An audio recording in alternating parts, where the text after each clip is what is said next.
Shall we start, Aditya? Okay, sure. We can start. We can start. So let's just admit. Okay. So let's begin today's session. Good afternoon, everyone. I'm Aditya, and I'm thrilled to welcome you to today's webinar on the 7 habits of highly effective people, inspired by Stephen Covey's groundbreaking book. I'm excited to introduce our three esteemed in-house experts, Aditi, Shraddha, and Vidatri. Each of them bring a wealth of knowledge and a unique perspective to help guide us on the journey to becoming more effective leaders.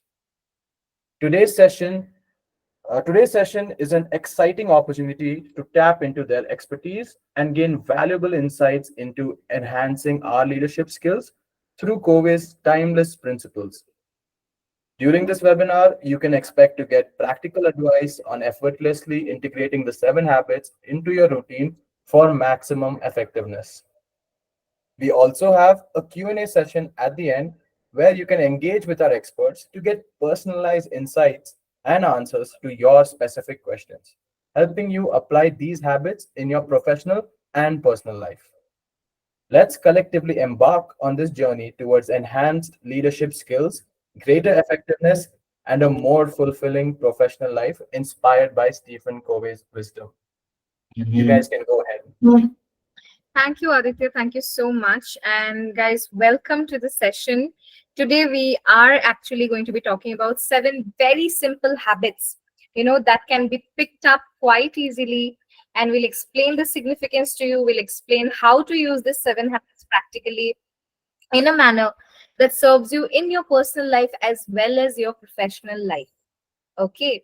So, like Aditya has already introduced, we have developed this workshop from this book, okay, by Stephen Covey about the 7 habits of highly effective people.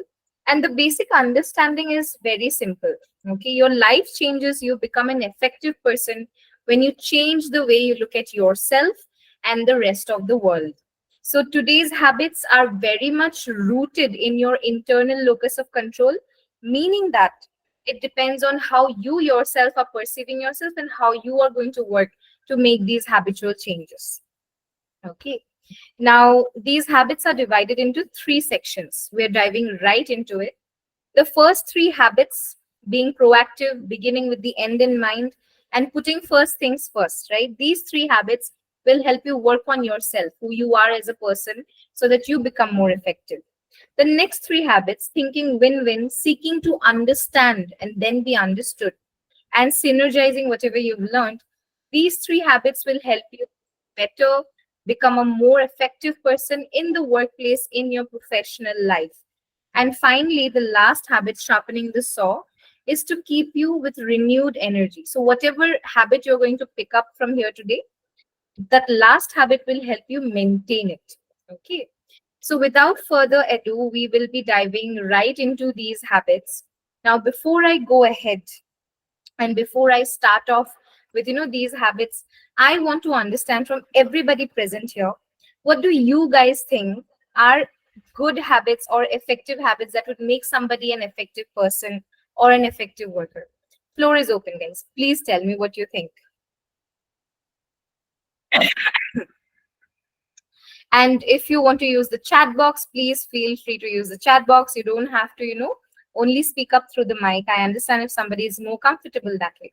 But I just want to understand where you guys are. Like, what is your understanding of an effective person? What do you think an effective person does?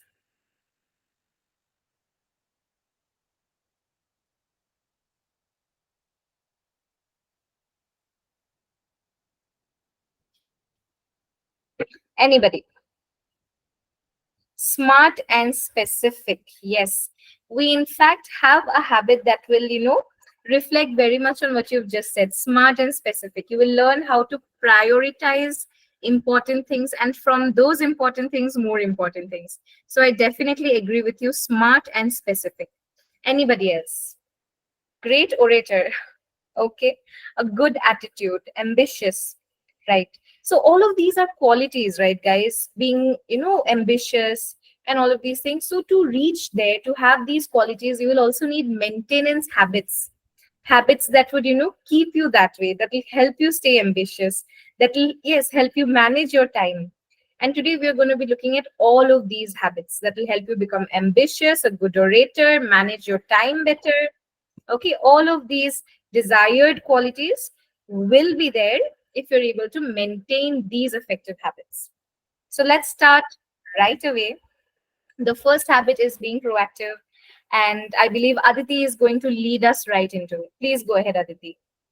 Yes. Hello, everyone. I'm Aditi, and I'm going to be taking up the very first habit, which is being proactive. So, what does being proactive mean, right? So, it just means that taking responsibility for your life and for your actions and just focusing on what you can control rather than what you cannot, right? So, we have two, if you just look at the diagram, there are two circles here. One is circle of concern, and the other is circle of influence. So, proactive people basically choose how to respond to a given situation, and reactive people focus on things that they cannot control, right? So, victimhood basically. So, this is where these two circles come into play, where circle of influence is within your circle of concern, right? So, positive energy is something that will exert your circle of influence and expand it, and reactive people, on the other hand, will focus on circle of concern, which is in their circle of influence, which is blaming external factors, right? So we'll be quickly getting into the active activity where you can see how your reactive statement can change into a proactive one, right? So the example is, he makes me so mad. So a proactive person would use it in their language by saying, I control my own feelings. So, Shraddha, can you maybe give me an example of a reactive statement so that I can change it into a proactive one? Okay. So, for example, what you're trying to say is being proactive means I take control into my own hands, right? If Yes. I'm not being proactive, I'm more likely to blame my surroundings, my environment. I could Yes. say, my work is very tiring. It tires me out a lot. Okay. So reactive statement B, she's blaming it on, how tiring her work is making her feel. So the proactive statement here would be, I manage my energy levels at work. So that would be a proactive statement, right? So just like that, I'm going to throw a reactive statement at everyone right now. And I would like you guys to give me a proactive statement here. So the statement being, I can't believe he did that to me. So this is something which is very common, something that we always keep using. So the reactive statement is, I can't believe he did that to me. I want everyone to just take 1 minute of their time and maybe tell me how you guys would frame it in a proactive way. I'll just put it in the chat box as well so that you can read and give me the statements. So, guys, the main point here is, how you talk to yourself, and about your surroundings. When we talk about ourselves, when we talk about our surroundings in a way where we relinquish control, where we give the control away to the situation, we become less likely to be in charge. Okay. When we talk about things, when we talk about our situation in a way that allows us to have control, we are more likely to be in control. So basically, by being proactive, you're taking charge into your own hand. That is how you become an effective person. Right. So Aditi has thrown a sentence at us. I can't believe he did that to me. So I I think, take it forward. Yes. Chetan yeah, has something to say. and even Devdas raised his hand. Yeah. Aditi, please take them forward. Please take up the sentences. Okay, so I see I have to be strong enough mentally. Okay, and we have, I choose to focus on moving forward positively, prioritizing my well being and growth beyond this situation. Yes. Devidas, you want to go ahead and tell us your proactive statement?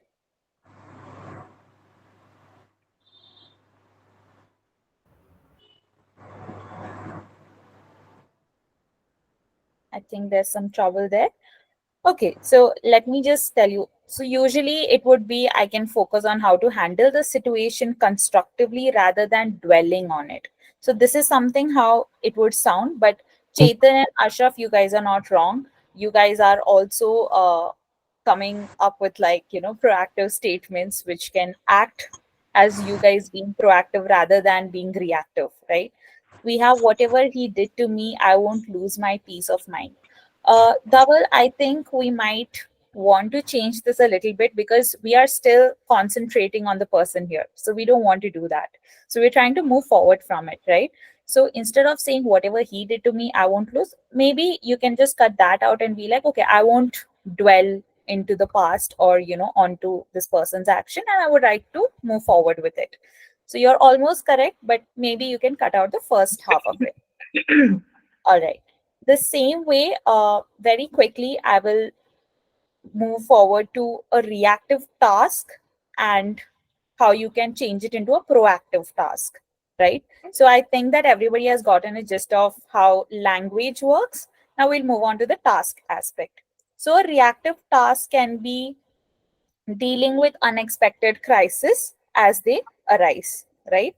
So proactive task is implementing preventive measures and risk management strategies to minimize the occurrence of crisis. Okay. And actively seek. So here what you can do is that you actively seek feedback and constructive criticism and using to improve yourself. So when somebody is coming to you and saying that, hey, can you please do this, you tend to take it as a feedback and just work on them rather than being upset about it or being like, okay, I'm not getting the recognition. So that's how you can change that task into a proactive one. I hope that was clear. If there's any doubt, please feel free to ask me questions. So I think that makes sense, and the whole idea behind is to be constantly moving forward. You move forward, you move forward. Be it a reactive task, be it a reactive situation, be it a reactive person. Your job is to move ahead, right? Aditi, I think somebody also posted a question about stress management. Okay, let me just Yes, have a someone had asked a question regarding stress management, if there will be anything covering that. I Okay. think. So a lot of our habits are designed, the habits that we are going to talk about here today. A couple of them will definitely help you reduce your stress levels.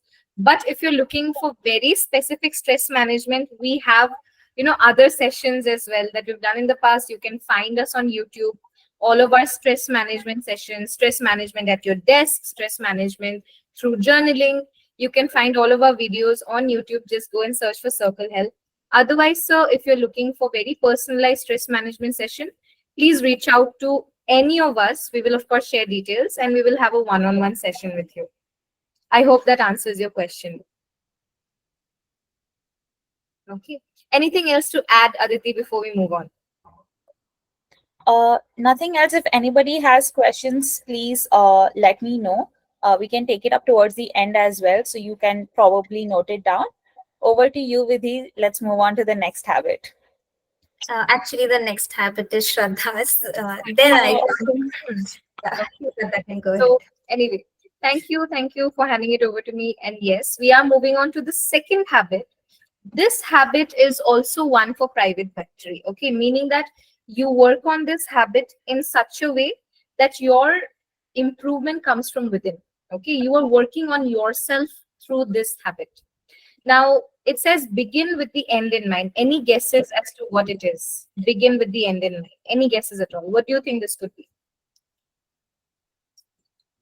Any guesses, guys? No, that's fine. It's all right. I'll tell you. So, beginning with the end in mind is you think about your end goal first and then you work up the steps. Okay. So, in Gestalt psychology, which is a German school of psychology, it is called the top down processing method. Top down meaning you start, okay, yes, Dr. Basavaraj, you start at the goal, okay, you start with the outcome and then you work out the steps, right? Why does that work? Why is that more, how do I say, effective than, taking it step by step, taking it micro steps and going to a bigger goal? Why is this more effective? It is more effective because when we have our end goal in mind, when we see it clearly, when we hear it, when we think about it every day, it becomes clearer and clearer. In fact, every step we take after that becomes more and more in line. Okay, so that is what beginning with the end in mind means. Now, how to practice this? Very, very simple, very, very easy steps. Um, I would like all of you to, take out maybe a piece of paper, if you have a notebook in front of you, a pencil or a pen. Okay, now in that piece of paper, I want you to make two columns, one personal and second professional. Okay, two factors, personal and professional. Now, in both your personal and your professional, keep a time limit. The goal that we are going to make now, is it for the next 1 week, is it for the next 1 month, or is it for the next 3 months? Okay, or is it for the next 1 year, if you like to think big. Okay, first professional, personal, second determine your timeline. Okay, and finally list down at least 3 to 5 goals in each section. Okay, in your professional life, what are the 3 things you maybe want to achieve in the next 1 month? In your personal life, what are the 3 things you want to achieve? Now, as you make these goals, okay, as you make these goals, the next step for you would be, after this session, would be to figure out the steps. But right now, let's start by making these goals. And once you're done, I would of course love to hear some of them so that I can show you how to go about the planning process. Let's start.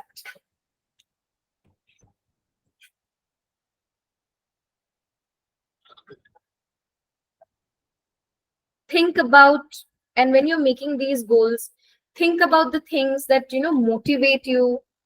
Think about the things that scare you. Think about the things that may be putting a limitation to what you can do, cannot do, right?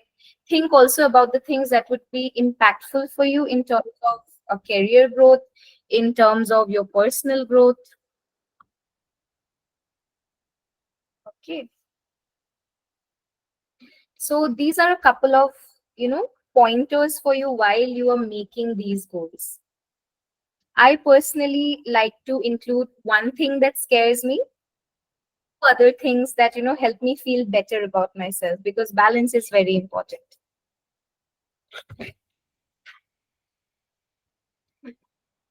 Okay, has anybody come up with any goals that they would like to share?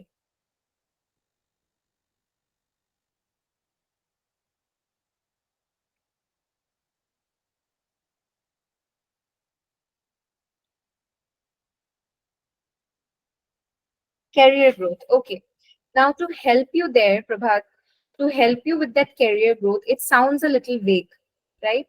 So to break it down, what you can do is take career goal, plan it out for the next 1 month. What do you want to achieve under career growth in the next 1 month? What are 3 solid actions you want to see happen in your career in the next 1 month? For example, uh, when I was thinking about what I want to do, I usually do have sessions with myself. And one thing that I wanted to develop in my career is to take up a little more of leadership roles. And hence, me and my team, we brought out a mental health newsletter last month, right? And the first edition is out. I hope all of you also have been able to access it. It is going to be a monthly thing. So I broke down my ambition like that. Okay, yes, Chetan has a wonderful example.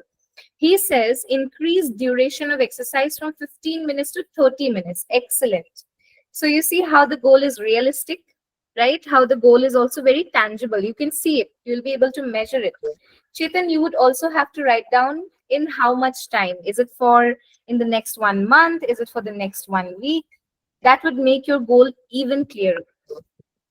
Always remember, goal should be the end goal that you want to achieve. It should be clear and it should have a specific timeline attached to it.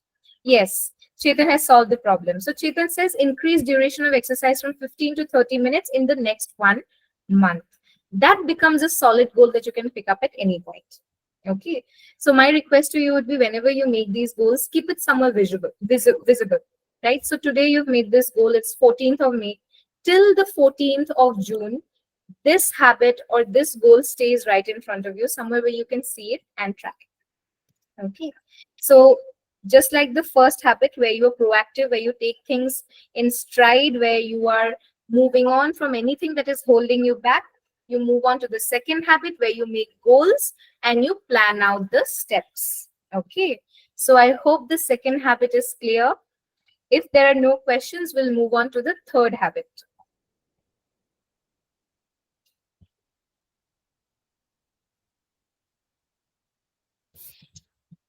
Okay, so I think we're good to go. Let's move on. Habit 3, put first things first. Vidhi. Yes, so now finally I'll be talking about the habit 3. And as Shraddha and Aditi clearly mentioned, right, about what the first two habits are about being proactive, about defining your goals and using a way back to implement to them. So now we're jumping into the third habit, that is put first things first. Now the name is pretty simple. So if anyone want to take any guesses as to what do you think the habit talks about roughly, any, anything that comes across your mind when you hear about this. Prioritization, absolutely right. I like how Dr. B is being very spot on all the habits. Yes, that is exactly what roughly the goal is about and the habit is about. So, putting first thing first, it's basically about prioritizing your task based on your urgency and as well as your importance. So, it's about focusing what truly matters to you and taking control of your time rather than just simply reacting to any external demands. So, as you can see on the screen, right, there are four basic quadrants that we have. And we're going to be talking about and giving importance to the quadrants that are urgent and important, and not urgent and but important. That is the quadrant 1 and quadrant 2. So I think as humans, we all tend to, prioritize and occupy ourselves with tasks that are related to emergency deadlines. It causes a sense of panic within us, right? So we obviously tend to prioritize on those tasks more that are urgent as well as important, and we don't end up focusing a lot on tasks that are not urgent but important. This includes your planning, your relationship building, exercising, just maintaining a healthy diet, things like that, right? So we're going to do this little exercise and activity, which is going to focus on your quadrant 2, which is sort of a left out quadrant, which is equally important, but we just don't tend to pay much attention to it as humans. So we're going to do a little exercise where we're going to be identifying any quadrant 2 activity that matters to you, right? That you think is extremely important, but you've not been paying much attention to it. And we're going to write it down. And in the next, as in after the session ends, we're obviously going to be implementing it in your own pace and time. So we're going to be writing it down first. All right. So grab your pen and paper and just write few quadrant 2 activities that you can think of. So when you go about writing down your quadrant 2 activities, remember that these are the activities you think are not urgent. Okay, urgent meaning that they don't need to be done immediately, but they're still important for your well-being, for your personal, professional life, right? In the other quadrants, you deal with everything else. Okay, urgent, important, all crises that come up in a day-to-day basis you've handled. Not important, not urgent, you take up as and when they come. But think about those areas in your life that are not urgent, definitely, but are important for you. Okay. And of course, this is going to be different from different people. So Okay. take your time, take the next 30 seconds, think about three things you want to pay attention to, and please share.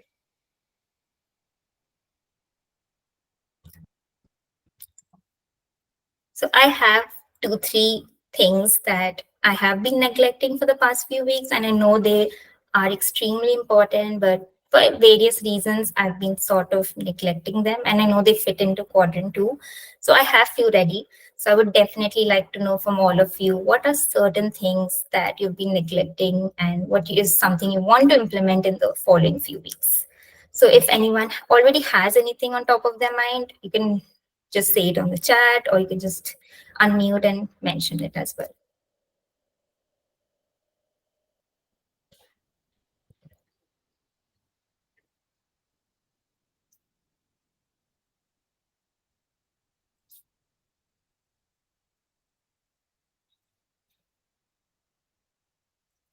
So one thing on my major quadrant two task that I've been neglecting, time for study. Okay, mine is very similar to that. It's more of in the lines of my research, making a SOP for myself. So that is something that I've been neglecting for a lot of time.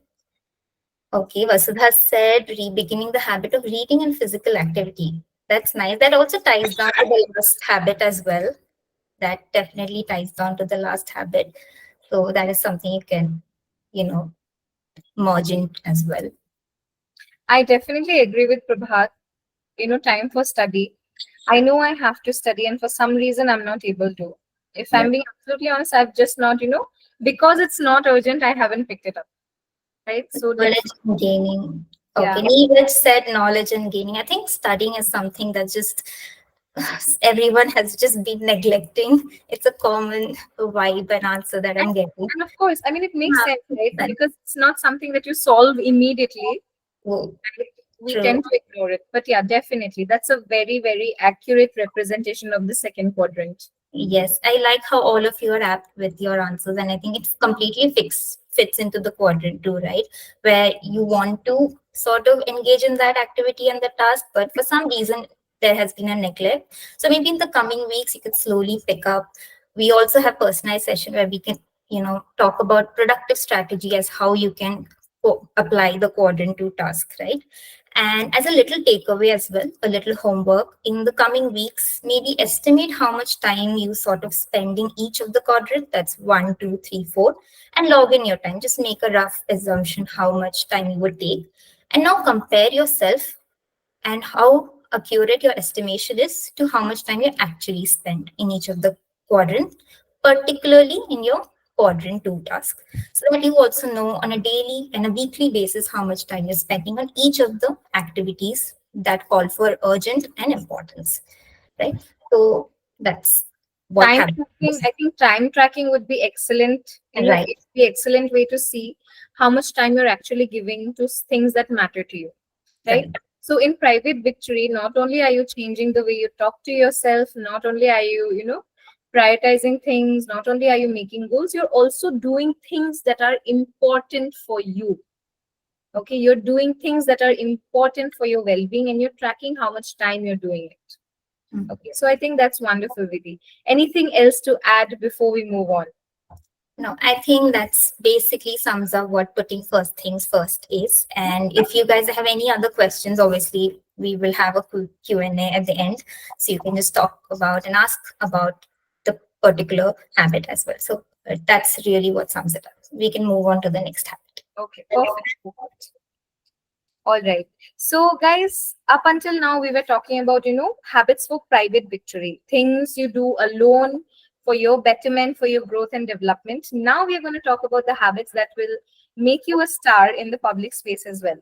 And as adults, as regular adults, the public space that we're most engaged with is our workplace, right? So, let's go ahead and start with habit number 4, thinking win win. Yes, so this is also going to be done by me. So, as Shraddha rightfully said, we have conquered all our private victories and habits, and or at least we are trying to conquer them, right? So now the fourth habit and the first habit that comes under public victory is thinking win-win. So again, pretty out there name. What do you guys think revolves around this habit? What does think win-win mean? Think like a winner, I'm guessing. Yeah, sort of sums it up. Any other guesses other than think like a winner? That definitely sums it up. Okay, no issues. I am going to explain. Oh, someone just popped in. Be reasonable. Agreement. Yeah, agreement. Yeah, it follows the same principle, sort of similar to what think win-win is about, reaching a mutual agreement at the end of the day. So Chetan, you're absolutely right in that sense. It is where you focus on very mutually beneficial outcomes in all your interactions that you have. So whether it's with talking to a friend, whether it's talking with your manager, whether it's talking with anyone around you, basically your thinking pattern should be in a way where you aim for collaborative approach that just benefits not only you but also benefits the other person around you. So we tend to have various outcomes when we deal with people, right? It can be a win-lose where I lose the argument or I lose the scenario and the situation and the other person wins. So Stephen Covey basically mentions that we all need to have a thinking pattern of having an ideal outcome of win-win. So how do we achieve this thinking, right? How do we achieve this thinking pattern of having a win-win outcome in all our interactions, right? So we're going to again do two little activities basically that focus on this win-win approach and see if we can actually implement that sort of thinking in this webinar today. All right. So the first activity that we're going to do is where we're going to talk about any upcoming interaction any of you have going around, right? Whether it's a personal interaction or a professional interaction. So pick up that sort of interaction and think about a solution, right? You know about that upcoming interaction and you want to reach a solution to that. You can pick up anything, a meeting with your manager, a personal interaction like talking to your friend or family, and write down any three outcomes or phrases that you feel the other person is looking for, and consider how you can meet those needs and outcomes from your end. It can be a small line, it can be a phrase, anything, right? So we're basically looking for an interaction where both parties get benefited, right? Right. It's the both party winning. When Right. the other person you're interacting with also feels like they are also benefiting for it, you are more likely to get what you want as well. Right. Okay. You're more likely to get closer to your goal as well. So think of an interaction with anybody, your manager, your friend. Think of something that you may be negotiating about and think about something that you can tell them where you're able to meet their needs as well. Right. This will prompt them to meet your needs in turn. Right. So I am also going to do this. Please take your time, guys. Right. Yeah, it can take a bit of time. I know it's a bit of a lengthier exercise. So you can take a solid a minute or two to think about any sort of situations in the coming week, an interaction you're looking forward to or you're just anxious about, anything.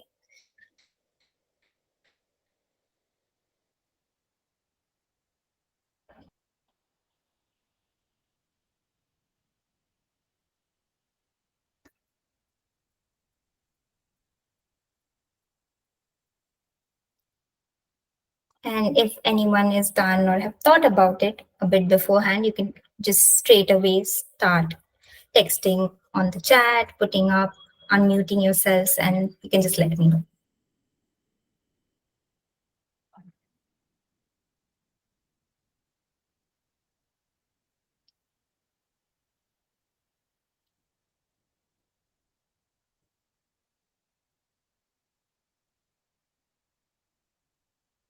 Okay, Vijayalakshmi, you said communication categories, right? So what sort of communication categories are you looking for? Any particular, with any particular person? If you can describe the situation, what sort of communication categories?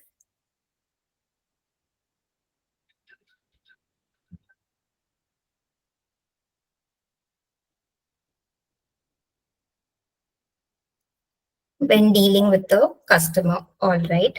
And so since Prabhat, you mentioned when dealing with the customer, right? So can you note down anything from the customer's side that they would feel that, okay, you need to, consider their need and needs? What do you think the customer might want to reach out for a solution?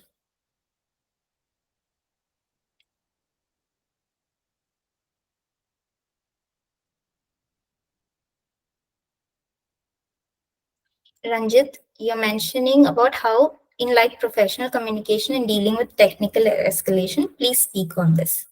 All right. So, Ranjit, in terms of a technical escalation, right, and how you can deal it in a professional manner, what are the three phrases and three outcomes you feel will come from the other end, right, from the other person's side in a technical escalation?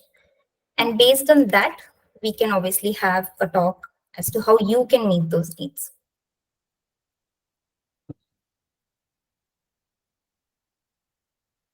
Shraddha mentioned in the situation would be an appraisal meet. I will try to understand what my manager expects from me and assure him that I will be able to deliver to the best of my abilities. Very aptly put. So here, like you can see what Shraddha has said, right? It is a situation of an appraisal need. She will try to understand what the manager is expecting from her side. So this is one phrase and one outcome. She's thinking from the other person's point of view. And in relation to that, she's going to assure him that she will be able to match those expectations and will be able to deliver those to best of her abilities. So she's also looking at the other person's end, which is a win, and also looking at her own individual's needs, capabilities, which is also a win. So it's sort of matching in and aligning and making it a win-to-win outcome.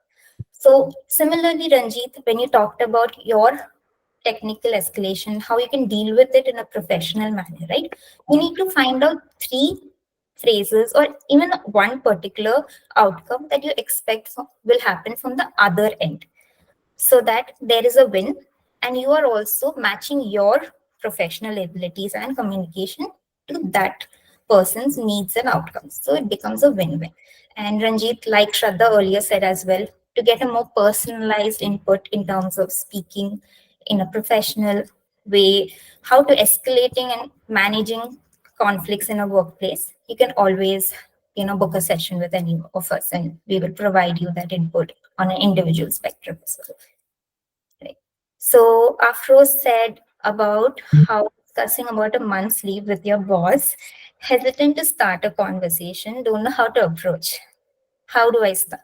All right, Afros. I think that's something very tricky for everyone to deal with. So, like you mentioned, right, the situation, the interaction is talking to your boss about a month's leave, right? It's a pretty, heavy conversation to start off with, corporate workplace, right? So, you need to identify from your boss side again one particular thing. You've known him for a while, right? So, what his outcomes would be, or what he would react in this situation when you are asking for a 1 month leave. So note that down in one side, and based on that, note down what you will talk about, right? How you can meet those needs aligning to what he mentions, right? So that slowly brings up the win-to-win outcome. Meaning that, Afroz, when you're going ahead and going to ask Harsh for, a 1 month leave, you also tell him what he wants to hear. You tell him, Harsh, you give me all the goals beforehand, and I know that there will be goals I'll still be expected to achieve and complete, and I would like to assure you that I will do it within the time that is already available to me. So you start off on a note where your boss is also getting something in return before giving you a month leave. Yeah, so it's just in some ways it just acts like bribery. Like you do their thing and you also do your thing. Yeah, So because people like to be in the benefited area all the time. It's human nature, right? Everybody wants to be benefited. So it's all right. You win something, you also let the other person win a little bit. exactly. So that's how you can navigate through it. Neeraj said respecting each other in a conversation for better output. Yeah, that's the whole point. I'm very aptly put, Neeraj. That's the whole point of a win-win outcome. I think at the end of the day, the goal is to respecting each other in a conversation for better outputs in your life, right? So as a follow-up, obviously this is one little activity that we did. As another tiny activity we have is how you can identify three relationships in your life. It can be professional relationship, a personal relationship that are extremely important to you, and just self-reflect. Do you give more than you take? Are they always the one giving, or are you giving? Whatever the outcome reflection is, write down 3 to 5 ways at least where you can give more than you take with your relationships. And it's okay if it's not 5. I know it's a time constraint even, so you can tone it down to 1 or 2 and maybe later always keep expanding it, Yep, you can do that. right? So that is something you can obviously try out as well. So that's the whole gist of win-win. At the end of the day, as Shraddha said, it comes down to thinking like a winner, not just for yourself, but for the other people around you as well. As well. Right. That's the strategy that will most likely guarantee you, getting your way, becoming effective at getting what you want. Okay, realistically and practically, of course. Okay, thank you so much, Vidhi, for this one. This particular habit is a personal favorite of mine.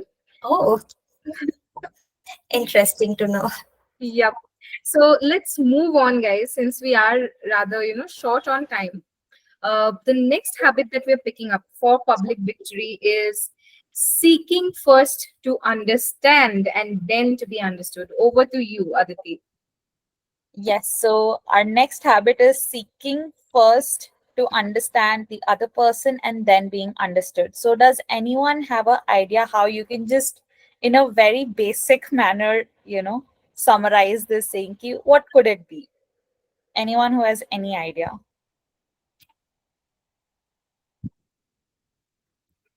It is very similar to what Neeraj had answered previously.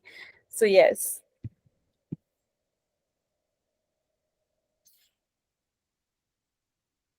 No one? Okay, let me just tell you. So, Dheeraj had said that respecting each other in a conversation for better output. So, this is very similar to that. Yeah, if you respect the other party. Yes. So, it has more to do with how you understand the other person when they're speaking to you, right? So, you listen to the other person with the intent to understand them, not to like respond or give them solutions or anything like that. Here, one main thing that you will be adopting is reflective listening. So, how can you do that? Listen with the intent to understand and not to respond. Reflective listening is just a technique where you're able to understand the other person's perspective, and also it involves you paraphrasing what the other person's message was just to check the accuracy of if you have understood it right or wrong. So when you paraphrase, the other person would definitely let you know, okay, I think this is a part that you've gotten wrong. Or, this is the correction that I would like to make from what you've understood. So that is how reflective listening can help you out here. Plus, at the same time, seeking to understand requires you to be open minded, non judgmental. Also, avoid imposing your thoughts or biasness onto them. So this is very important. This is something that we do it very unknowingly.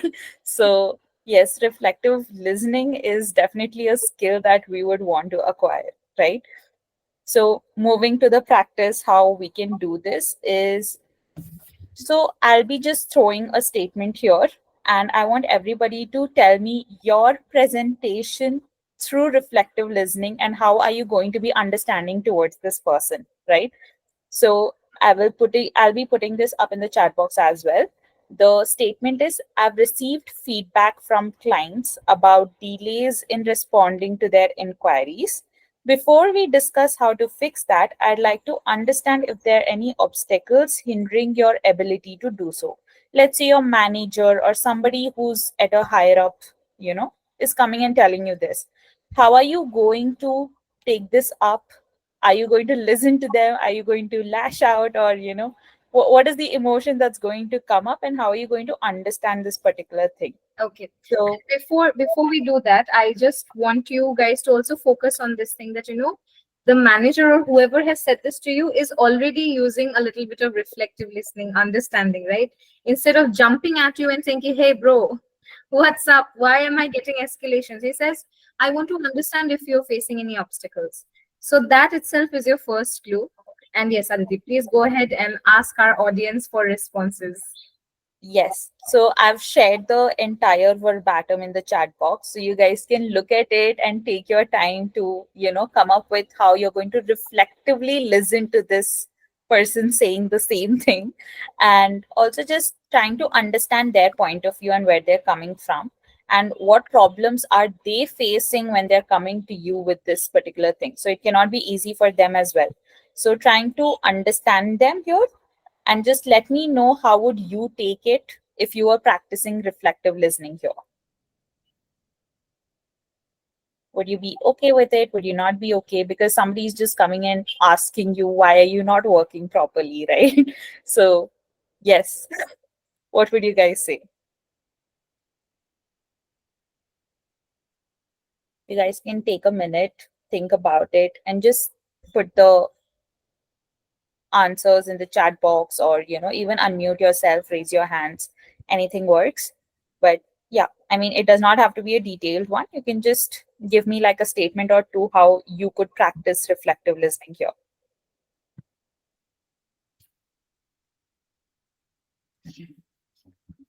I think I would say, can I go ahead? Yes, please go on. I think I would say, first of all, thank you, Aditi, for letting me know that you have received feedback from clients. Um, I would just like to understand from you in detail what problem areas have been identified so that I can also tell you what I have been doing. Mm-hmm. Okay, then you and I can work together to fix where I am stuck. Right. So that was great. I mean, you did not react again what we had done earlier. You're being proactive here. And, you're being thankful that, this person has come and brought it to your notice that something like this is happening.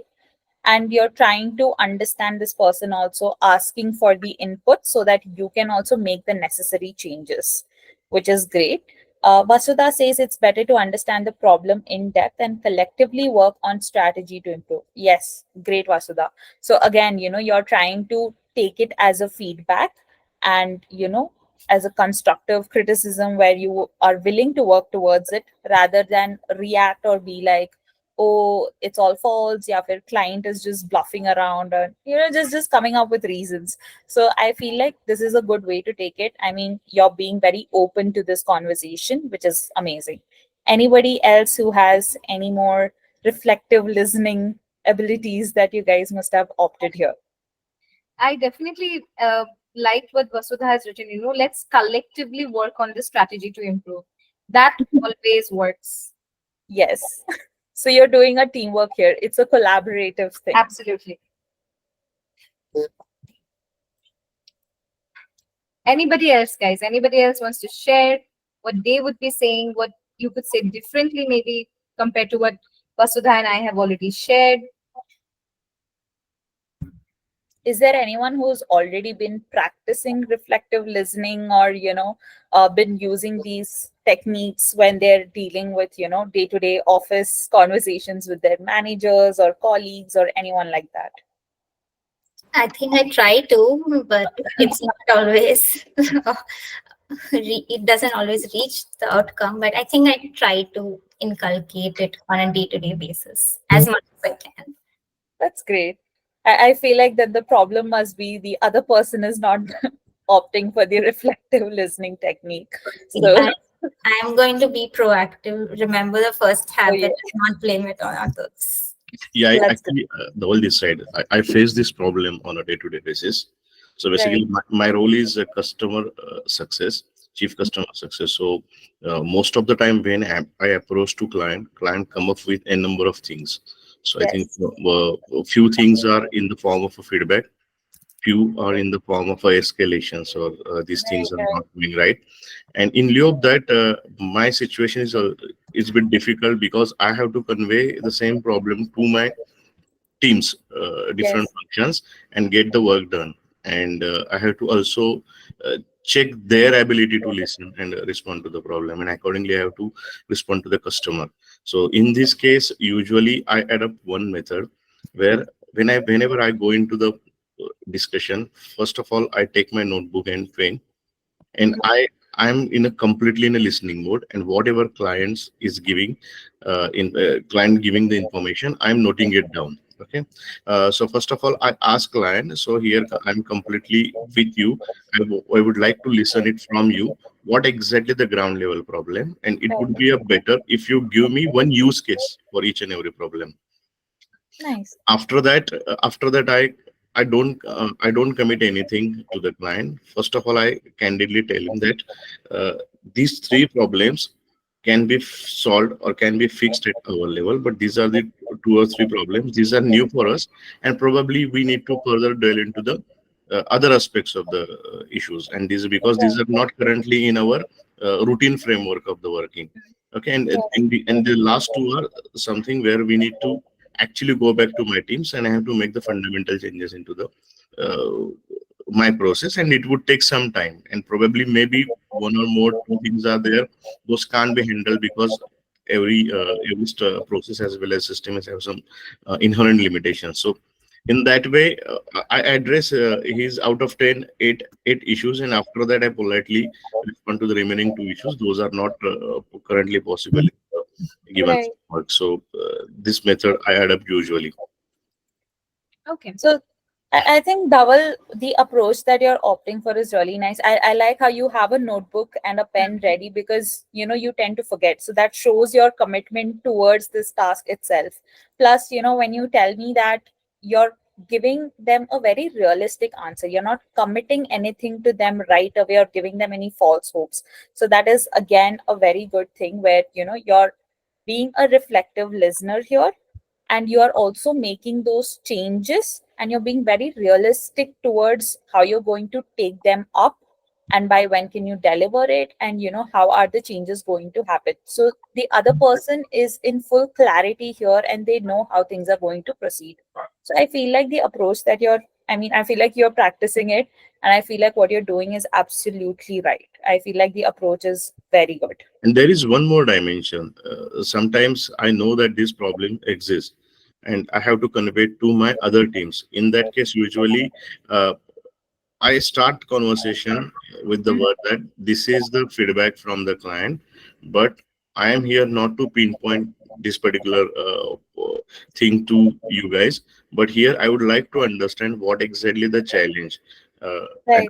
what exactly the root cause analysis for this particular problem. And probably this is the one client who has highlighted this, and maybe there are 100 other clients those are facing the same problem, but still yet. Yeah. So what would be the long term solution to to freeze this particular? So in that case, usually we adopt two approach. The first one is a short term approach where we can pacify our current case in discussion, and in a long term how we can freeze that so that the same sort of a feedback shall not come in the future from any of our clients. So that's Yes. again.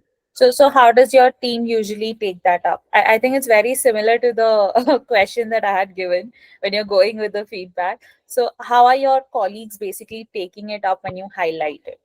Yeah, I think in that case, my colleagues need to learn on the reflective listening, and this Right. is something which we are collectively practicing. And I think need to spend some more time with them. And once they get acclimatized with my way of thinking, or I'm get acclimatizing with their way of thinking, then I think it would be possible as a team. Definitely. I think that actually is the next habit also. So we'll be looking how, you can work collaboratively with your colleagues, and how you can take this forward. Because my role is unique because I have to listen from the client as well as from the teams, and after Yeah. that, whatever the best possible manner we can address the issue, I have to adopt that. Yes, I can understand. It's like a very sandwich situation here, but yes, we will see how we can work collaboratively here, where they're also very perceptive and also being very proactive themselves also in this entire process. So we'll be looking at that when the next habit comes, so that you can also probably go and tell them about this, and they can also try to do it. Yes, and here I would like to highlight two things. The one practice I actually religiously follow. The first thing is that I face to the client, whatever situation, be it his call, I attend that. Any email communication, I acknowledge that. And having said that, I never use any sort of a denial in my email communication. And suppose if there is a denial, then I adopt the sandwich approach. I start with the assertive sentence, then denial, and then again with some positive note. Right. That's amazing. I think you're already very well versed with all the corporate techniques here. So that's amazing to know. All right. So I think we can move towards the next habit now. And yes. Okay, so I'll be taking up this habit as well. This is very much in touch with our previous habit also. So, synergize, what does it mean, right? This just means that teamwork makes the dream work in very simple sentence, right?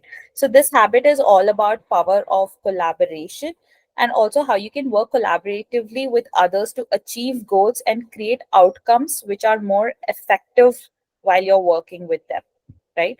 And the key to synergy is collaborating in valuing people's differences, and also seeking ways to combine strengths and reach a more better outcome here. So you're definitely bound to have differences with your teammates or anyone that you're working with, right? At the same time, you can also identify strengths that are going to help in this collaboration. So Covey is basically outlining a lot of principles here through which you can, achieve synergy. It could be value differences, or creating a third alternative, or listening to understand, being open to feedback, and also building relationship with trust and respect, right? Now, moving towards a very fun activity, how you can identify this. Like I said, you will have conflicts plus you will have to identify strengths. So we have two activities here. The first one is I would like everyone to name one person who you think has been irritating you at work.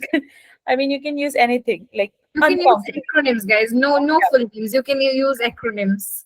Thank God. Anything. Yeah, you can just use initials or anything like that. Just write down one person's name who's been troubling you at work with, a lot of things, and you feel like they just don't match, what you're doing, or there's a lot of, your views are just on different levels altogether. So I just want you to think of that one person and just think of how their views are different, and also try to themselves put yourself in their shoes, and also imagine how it must feel for you to be in their place. So this is something that we are going to do. I see Shraddha has written TV. She already has a person. So Shraddha, are you able to define how, you know you have different views altogether from this person? Are you able to put yourself in their shoes, or do you not want to? So that is another question. And are you able to imagine how it feels for them? Okay. So I think I'm able to see how the views are different. Mhm. Okay. I'm also able to, identify one small project where both of us, agreed with each other and we did good work. Okay. Okay. But of course, it is difficult to put myself in their shoes. Okay. Okay. But definitely, I'm trying it. I'm going through the motions and I'm putting it in the chat box. Sure. Okay. So like we just saw, we always have one person who we are going to have conflicts with, or it could be any differences that may arise, right? In the end, you still worked with them. So the best thing that you can do here is put yourself in their shoes and just try to understand them and be, a little nice towards it. But it's not always possible for you to do so. So that's totally all right. Anyone else who has a name ready, who has, you know what are the differences that you guys share, anything like that? Anybody who can come up with it? I mean, I think I have a few. Okay. I'm just not naming anyone or even putting initials, but I have a few. And I think Okay. it boils down to is our values and our thinking Yeah. patterns and our views. These three major things just do not match. Right. So I try really hard in most scenarios, even before, actually understanding what habit six synergize means. I think I've tried a lot of ways to put myself in their shoes, but because of such drastic ways of thinking, every views, all of it, it just physically feels impossible. But I think Yeah. I'll take it back with me, and I think I'll try ways to.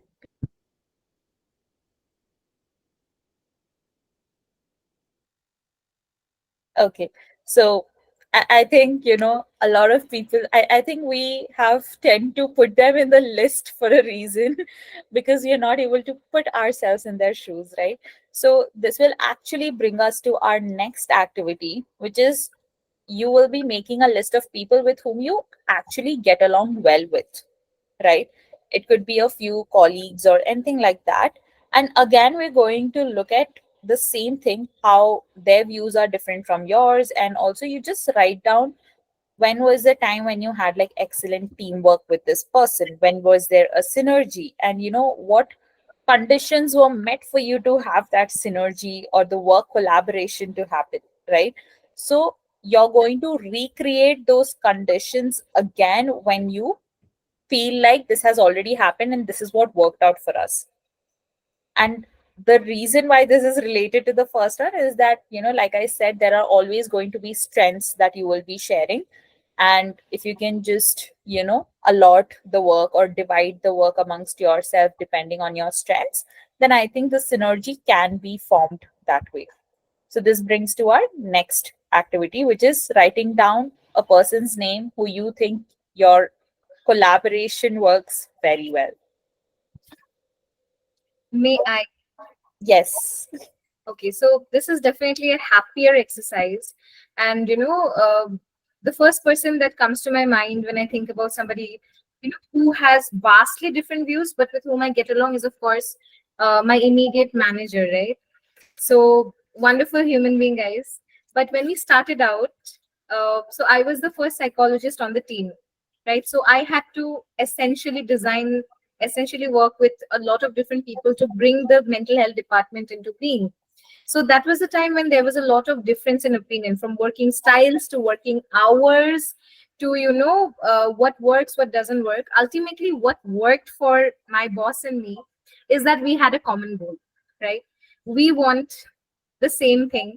And that is where we realize that, this is a game of, him taking 2 steps forward, I taking 1 step back, I take 2 steps forward, and he takes 1 step back. So I think that understanding and having a common goal is what worked for us. Amazing. So just like that, so that just turned out to be the strength here. Yeah. And also, would you say that, when you said that, you take 2 steps forward, he takes 1 step backwards, do you feel like there's a balance here? There is a balance, because I'll tell you why. On Suppose today I am taking a step back, tomorrow I am 110% sure that he will take a step back if needed. And that has happened in the past as well. Right. So amazing. Also, bringing me back to what you've put up in the chat box, you said that TB has a lot of responsibility in the team. In their shoes, you would feel pressure to deliver, and their views are sometimes very rigid, while your work style is very flexible. But at the same time, you do understand that the rigidity gives some form of, It yeah, gives it is some form of your work as well. Yeah.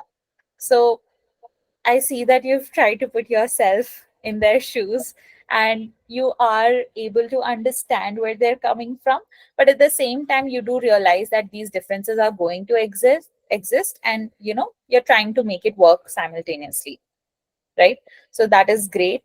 And just like how you've just named this one person and shared this beautiful thing, how the strength being the same goal that you share, I think it's not something that everybody discusses, right?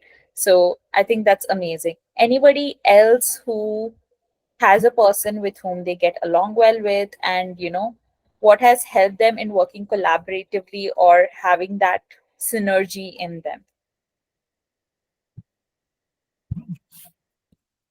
You can put it in the chat box as well. Or if there's any doubts or questions that you guys have related to synergy, then feel free to ask those as well.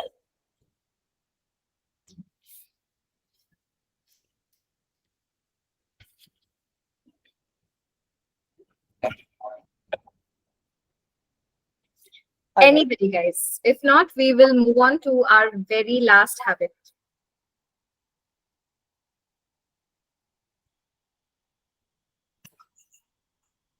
Ashraf is asking the right questions. Till what time are we going to continue? Okay, so we will wrap up in the next 10 minutes for sure. Not even 10, say 5 to 7 minutes for sure. Yeah. Yeah, true. All right, so we're going to move on finally to the last of the habits, that is practiced on self-renewal, which is called sharpening the saw, which also has a fun little analogy regarding to its name as well.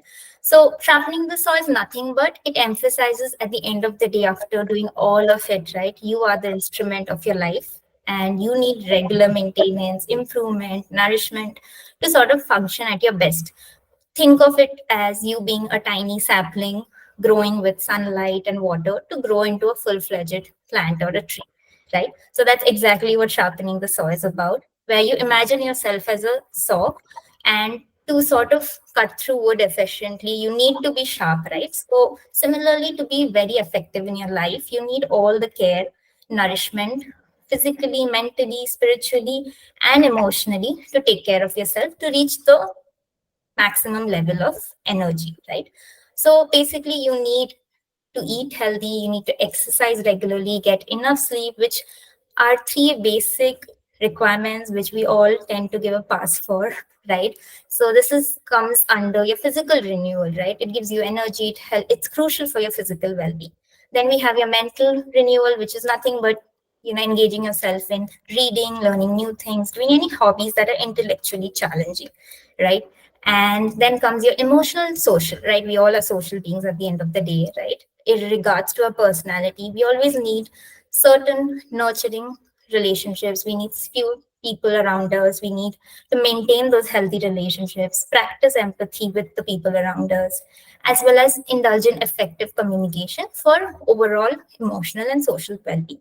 And the last, which is spiritual well-being, which is basically connecting with yourself. At the end of the day, finding who you are as a person, finding meaning, purpose in your life, and connecting through it with various methods. It could be meditation, it could be just connecting with yourself by sitting in complete quietness, or doing any sort of religious practice as well, each upon their own, right? So I think this is very subjective, but these are the four main domains that we need for ourselves to sort of nourish us, nurture us in the monotonous world that we live in, right? So the last activity that we're going to practice that relates to this habit is pretty quick. We all have a lot of hobbies and activities that we engage in, right, on a daily basis. So I want you to think of few renewal activities that you enjoy. It can be gaming, it can be writing, it can be gardening, anything that comes into your mind that you enjoy. Sort them into four categories and make it a goal to do one renewal activity from each category in the coming week. So in the next week, if I want to write, it is a mental renewal, right? So I will be focusing on mental renewal for the next week. And the next to next week, I'll focus on something that's spiritual. So yeah, you just grab onto your paper, pencil, or even on the chat, anywhere, right? Just think of your activities and sort them into lists. Also, guys, if it helps, please feel free to take a screenshot of these renewal activities. We will, of course, be happy to share the deck with you. If you want us to share the deck with you, I'd request you to please put in your email ID in the chat box. We'll pick it up from there.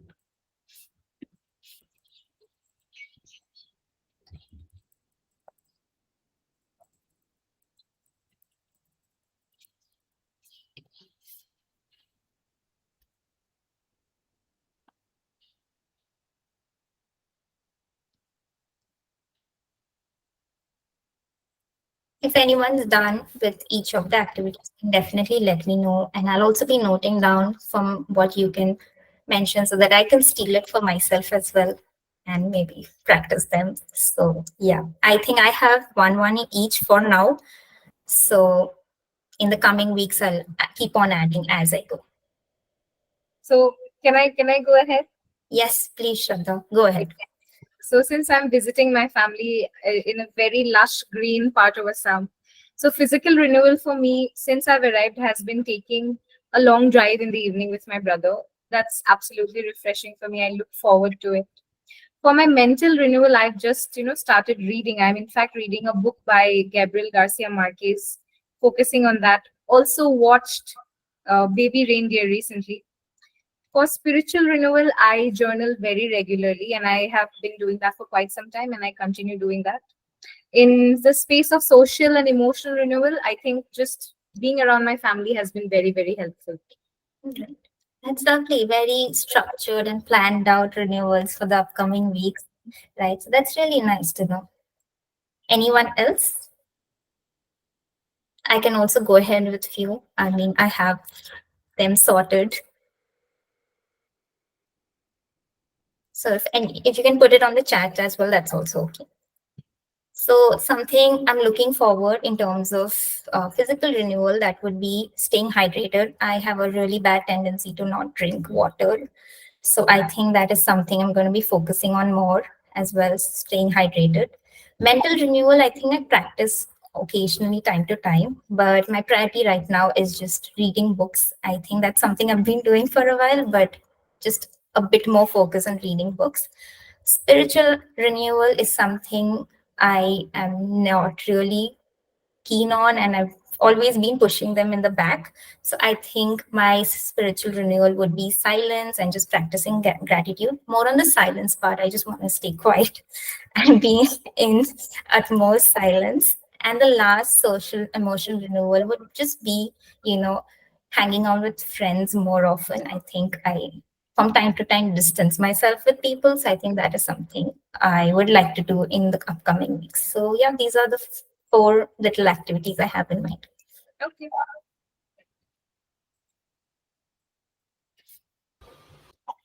Anyone else want to say? I think our audience has had to, run off.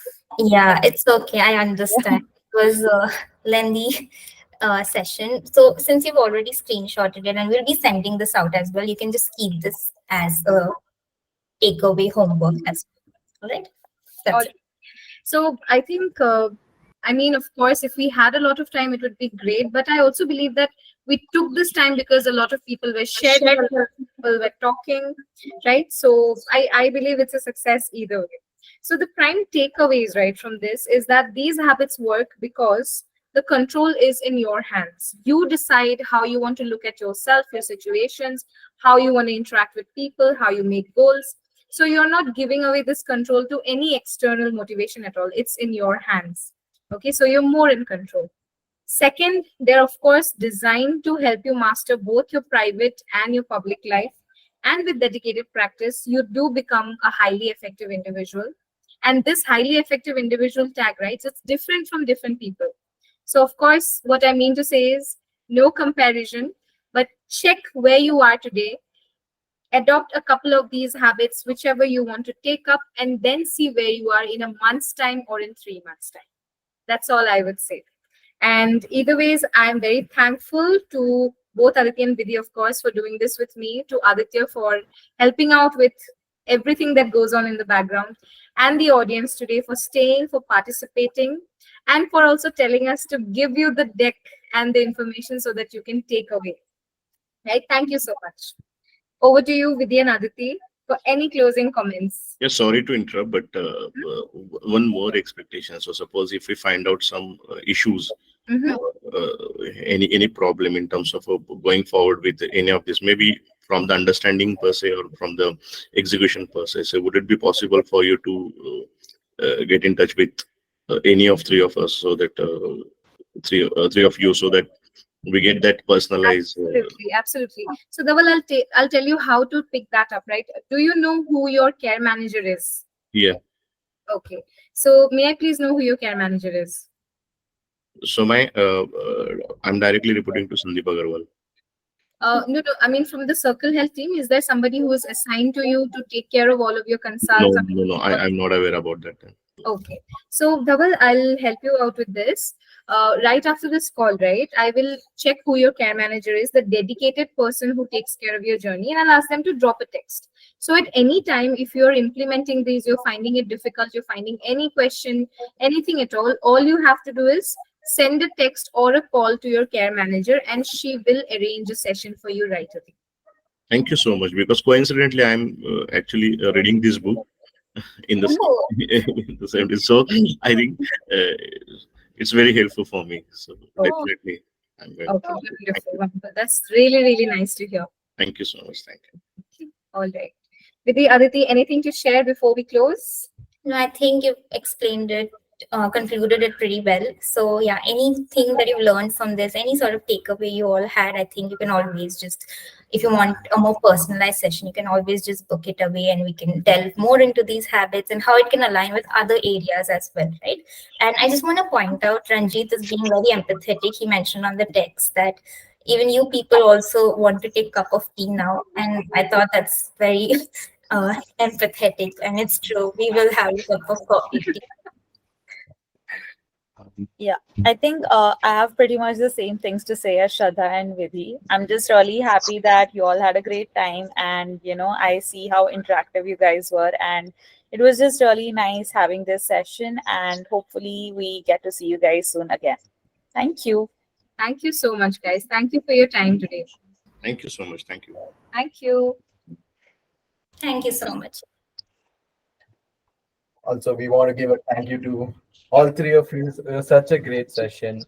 You guys handled the crowd so well, and I think everyone got all the questions answered. It was a really great session. Thank you so much to take your time out for this. Thank you, Aditya. Thank you for Thank all you, guys. you do It as was well. a good session. Thank you. Hi, Yash. Thank you. Yeah. Thank you. Thank you. Thanks, guys.